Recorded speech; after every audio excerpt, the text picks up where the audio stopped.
ಎಲ್ಲರಿಗೂ ನಮಸ್ಕಾರ. ಇವತ್ತು ನಾವು ಎಲ್ಲಿ ಬಂದಿದ್ದೀವಿ ಅಂದರೆ ಬೆನಕನಾಳ ತುಗ್ಬೇರಿ ಹತ್ರ ಒಂದು 2 ಕಿಲೋಮೀಟ್ರು, ದೊಡ್ಡಬಳ್ಳಾಪುರದಿಂದ ಒಂದು 10 ಕಿಲೋಮೀಟ್ರು. ಸಖತ್ತಾಗಿದೆ ಈ ಜಾಗ ಅಂತೂ. ಸ್ವಚ್ಛತಾ ಕಾರ್ಯಕ್ರಮಕ್ಕೆ ನಮ್ಮ ಊರಿಂದ ನಮ್ಮ ಹುಡುಗನೂ ಬರ್ತೀನಿ ಅಂದ. ಇವನ ಹೆಸರು ಪವನ್ ಅಂತ. ಬಾಪ ಆಯಿತು ಕರ್ಕೊಂಡು ಹೋಗ್ತೀನಿ ಅಂದ್ಬಿಟ್ಟು ಕರ್ಕೊಂಬಂದೆ. ನಮಗೆ ಇನ್ನು ಕ್ಲೀನಿಂಗ್ ಸ್ಟಾರ್ಟ್ ಮಾಡ್ಕೊಂಡ್ವಿ. ಎಲ್ಲ ಫುಲ್ ಗಲೀಜಾಗಿಬಿಟ್ಟಿತ್ತು.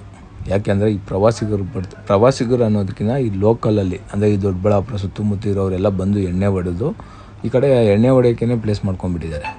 ಆದ್ದರಿಂದ ಅದನ್ನೆಲ್ಲ ತಪ್ಪಿಸಿ ಇದು ಒಂದು ಸುಂದರವಾದ ದೇವಸ್ಥಾನ ಅಂತ ಜನಕ್ಕೆ ತಿಳ್ಸೋಂಗೆ ನಾವು ಮಾಡ್ತಾಯಿದ್ದೀವಿ. ಇಲ್ಲಿ ಅಂತೂ ಹೆಂಗಿದೆ ಅಂದರೆ ಸಖತ್ತಾಗಿದೆ ಬ್ರೋ. ನೀವು ಬಂದು ಒಂದು ಸರಿ ವಿಸಿಟ್ ಮಾಡಿ, ಯಾವಾಗಾದರೂ ನೀವು ಹೋಗೋಕ್ಕೆ ಮನಸ್ಸು ಬರೋಲ್ಲ, ಅಷ್ಟು ಸುಂದರವಾಗಿದೆ. ನೋಡಿ, ಇದು ಮಂಟಪ. ಇದು 1953ರಲ್ಲಿ ಇದನ್ನ ತುಗ್ಬೇರೆ ಶಾನ್ಭೋಗ್ರು ಅವರು ಏನೋ ಕಟ್ಸಿದ್ದಾರೆ.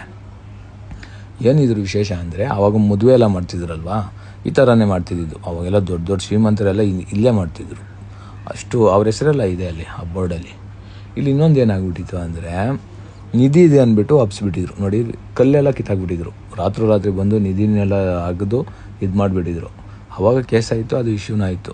ಸರಿ ಬಿಡು ಅಂದ್ಬಿಟ್ಟು ನಾವು ತಿರುಗಿ ಸ್ವಚ್ಛತಾ ಕಾರ್ಯಕ್ರಮಕ್ಕೆ ಸ್ಟಾರ್ಟ್ ಮಾಡ್ಕೊಂಡ್ವಿ. ಫುಲ್ಲು ಹೇಗಾಗ್ಬಿಟ್ಟಿದೆ ಅಂದರೆ ಅಷ್ಟು ಗಲೀಜಾಗ್ಬಿಟ್ಟಿದೆ. ಈ ಲೋಕಲ್ ಅವರು ಪ್ರವಾಸಿಗರು ಎಲ್ಲ ಏನು ಮಾಡ್ತಾರೆ ಅಂದರೆ ಮಟನ್ ಎಲ್ಲ ಬೇಯಿಸ್ಕೊಂಡು ಇಲ್ಲೇ ತಿನ್ಕೊಂಡು ಕುಡಿದು ಎಲ್ಲ ಹಾಳು ಮಾಡಿಬಿಟ್ಟಿದ್ದಾರೆ. ಇದು ನೋಡಿ, ಇದು ಎಷ್ಟು ಸುಂದರವಾಗಿದೆ ಗೊತ್ತಾ. ಇಲ್ಲೆಲ್ಲ ನೀರು ಹರಿಯುತ್ತೆ 24 hours. ಇಲ್ಲೊಂದು ದೇವಸ್ಥಾನ ಇದೆ, ಸಖತ್ತಾಗಿದೆ. ಬನ್ನಿ ನಿಮಗೊಂದು ಅದು ತೋರಿಸ್ತೀನಿ. ಅದರದ್ದು ಒಂದು ಸ್ವಲ್ಪ ಚಿಕ್ಕ ಫುಟೇಜಸ್ ಇದೆ ನನ್ನ ಹತ್ರನೂ. ನೋಡಿ, ಆ ದೇವಸ್ಥಾನ ಅಲ್ಲಿ ಕಾಣ್ತಿದೆಯಲ್ವಾ, ಒಂದೇ ಕಲ್ಲಲ್ಲಿ ಅದಿರೋದು ದೇವಸ್ಥಾನ. ಇಲ್ಲಿ ಏನೊಂದು ಅಂದರೆ ನೀವು ಮನಸ್ಸಲ್ಲಿ ಏನು ಅನ್ಕೊತೀರೋ ಅದು ನೆರವೇರುತ್ತೆ ಅನ್ನೋ ಒಂದು ನಂಬಿಕೆ ಇದೆ. ಬಂದು ನೀವು ಬೇಕಾದರೆ ಒಂದು ಸರಿ ಟ್ರೈ ಮಾಡ್ಬೋದು.